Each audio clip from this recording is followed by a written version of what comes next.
2월 23일 월요일.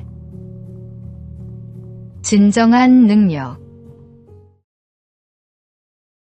넷플릭스 드라마 캐셔로가 화제입니다. 극중 캐릭터인 공무원 당상웅은 손에 쥔 현금만큼 힘이 세지는 초능력을 얻지만 능력을 쓸 때마다 돈이 사라집니다. 그는 돈이 아주 많았으면 착하게 살았을 텐데라고 생각하지만 정작 어머니가 평생 모은 3천만 원을 손에 쥔 날, 추락하는 버스를 구하며 진정한 영웅이 됩니다.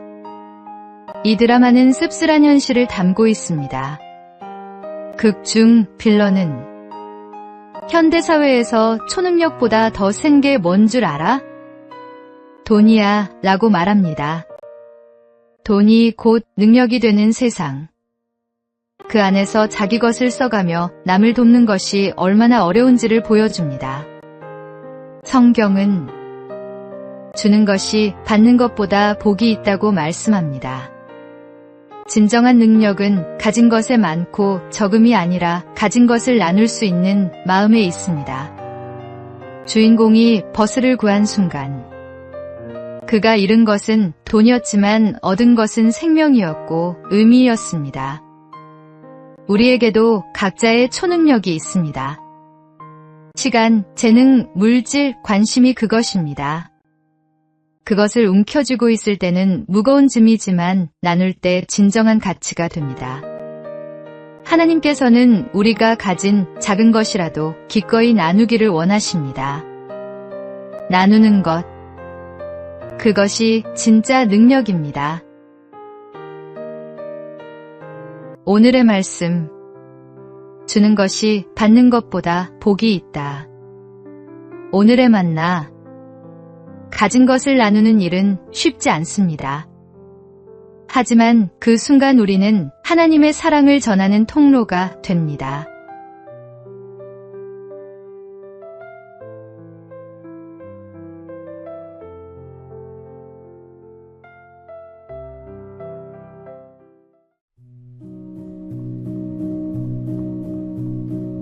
(2월 24일) 화요일. 진정한 가치. 어느 날 장의차를 타고 가는데 앞에 쌀가마니처럼 보이는 짐을 가득 실은 트럭이 달려가고 있었습니다. 그런데 트럭이 덜컹거리는 바람에 가마니 하나가 땅에 툭 떨어졌습니다. 트럭이 그냥 달려가자 장의차 운전사는 차를 급히 세우고 그 가마니를 차에 실으려 했습니다. 그때 동네 사람들도 몰려 나왔습니다. 운전사는 자신이 먼저 보았으니 자기 것이라 주장했고 동네 사람들은 자기 동네에 떨어진 것이니 자기 것이라며 다투기 시작했습니다. 그때 한 집사님이 가마니를 열어보고 너털웃음을 지으며 말했습니다. 이것은 쌀가마니가 아니고 흙가마니요. 사람들은 에이 하면서 그 흙가마니를 그대로 내버려둔 채 흩어졌습니다. 사람들은 무엇 때문에 싸우는지도 모른 채 열심히 다투며 살아갑니다. 욕심이 눈을 가리면 진정한 가치를 분별하지 못합니다. 선한 마음으로 차근히 노력하면 얻을 수 있는 것을 굳이 싸우며 얻으려는 것은 어리석은 일입니다.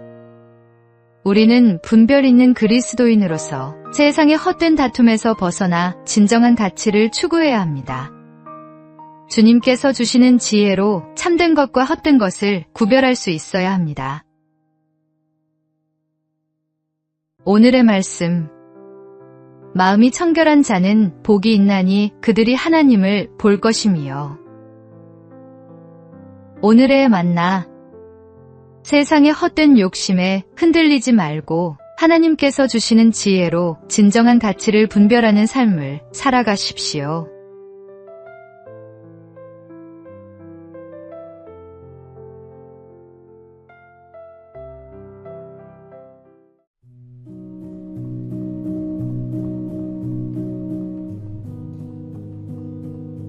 (2월 25일) 수요일.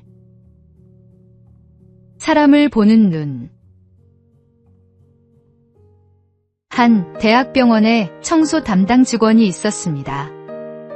그는 매일 새벽 병원 복도를 청소하며 환자들과 인사를 나눴습니다. 어느 날 한 교수가 그에게 물었습니다. 매일 환자들과 대화를 나누시는데 힘들지 않으세요? 그는 웃으며 답했습니다. 저는 환자분들을 환자로만 보지 않아요. 누군가의 부모님이고 자녀이고 친구예요. 그분들의 이야기를 들어주는 것만으로도 위로가 된다면 기쁩니다. 몇 년 후 그 교수는 큰 병에 걸려 입원했습니다. 어느 날 새벽, 청소 직원이 병실 문을 두드렸습니다. 교수님, 괜찮으세요? 오늘은 얼굴이 좀 안 좋아 보이시네요. 교수는 그제야 깨달았습니다. 자신은 환자들을 병명으로 대했지만 이 청소 직원은 사람들을 사람으로 대했다는 것을. 예수님께서는 서로 사랑하라고 말씀하셨습니다. 진정한 사랑은 상대방의 직함이나 위치가 아니라 그 사람 자체를 보는 것입니다. 우리는 사람을 만날 때 어떤 눈으로 바라봅니까? 이용할 수 있는 도구로 보는지, 아니면 존중해야 할 인격으로 보는지, 그 차이가 관계의 깊이를 결정합니다.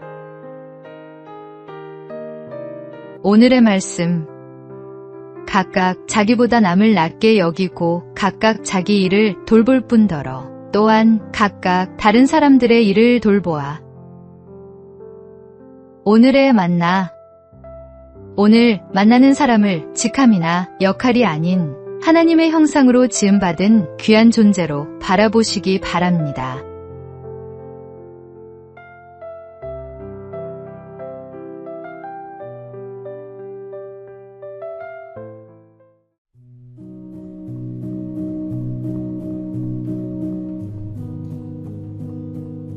(2월 26일) 목요일. 작은 일에 충성된 자. 한 대기업 인사팀장이 신입사원 면접에서 받은 이력서들을 살펴보고 있었습니다. 화려한 스펙들이 가득했지만 한 지원자의 이력서가 눈에 띄었습니다. 경력란에 편의점 야간 아르바이트 3년이라고 적혀 있었습니다. 면접장에서 팀장이 물었습니다. 편의점에서 3년이나 일했다고요? 지원자가 답했습니다. 대학 등록금을 벌기 위해 야간 근무를 했습니다. 처음엔 단순히 돈을 벌기 위해 시작했지만 어느 순간부터 제 일에 책임감을 느꼈습니다. 진열대 정리, 재고 관리, 손님 응대 하나하나에 최선을 다했습니다. 팀장이 다시 물었습니다. 그게 지금 우리 회사에 입사하는 것과 무슨 상관이 있나요? 지원자는 담담히 대답했습니다. 작은 일에 충실하지 못한 사람이 큰 일을 맡을 수 있을까요? 그는 합격했습니다. 예수님께서도 지극히 작은 것에 충성된 자는 큰 것에도 충성되고라고 말씀하셨습니다. 하나님께서는 작은 일에 최선을 다하는 사람을 통해 큰 일을 이루십니다. 지금 맡은 일이 작아 보여도 충실히 감당하십시오. 그 작은 충성이 모여 큰 믿음의 열매를 맺게 됩니다. 오늘의 말씀. 지극히 작은 것에 충성된 자는 큰 것에도 충성되고 지극히 작은 것에 불의한 자는 큰 것에도 불의하니라. 오늘의 만나. 하나님께서 우리에게 맡기신 작은 일들을 돌아보십시오. 그 일에 충성할 때 하나님은 더 큰 사명으로 우리를 인도하십니다.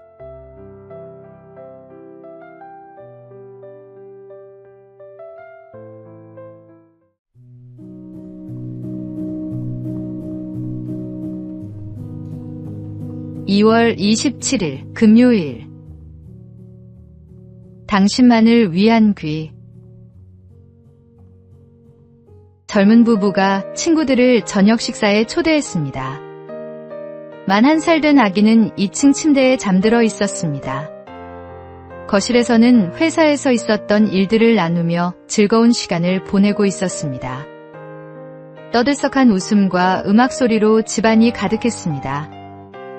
그런데 갑자기 젊은 여주인이 얘기하다 말고 자리에서 벌떡 일어나 2층으로 올라갔습니다. 아기의 울음소리를 들었기 때문입니다. 다른 사람들은 아무도 듣지 못했습니다. 모두가 이야기와 음악에 심취해 있었지만 어머니만은 달랐습니다. 어머니이기에 그 작은 울음소리를 들을 수 있었던 것입니다. 하나님도 마찬가지입니다. 우리의 울음소리에 귀를 기울이고 계십니다. 당신이 목마르고 배고프고 슬프고 힘들어서 울 때마다 하나님은 그 울음을 달래주기 위해 달려오십니다. 당신의 기도가 다른 사람의 기도에 밀려 묻힌다고 근심하지 마십시오. 사람들이 돌아보지 않아도 하나님은 당신을 향해 뛰어올 준비가 되어 계십니다. 세상의 소음이 아무리 크더라도 하나님은 당신의 작은 신음까지도 들으십니다. 무엇이든 기도하십시오. 하나님은 당신만을 위한 귀를 열어두고 계십니다. 오늘의 말씀. 아침에 주께서 나의 소리를 들으시리니 아침에 내가 주께 기도하고 바라리이다. 오늘의 만나. 오늘 작은 기도라도 주님께 올려드리시기 바랍니다. 그분은 당신의 기도를 듣고 계십니다.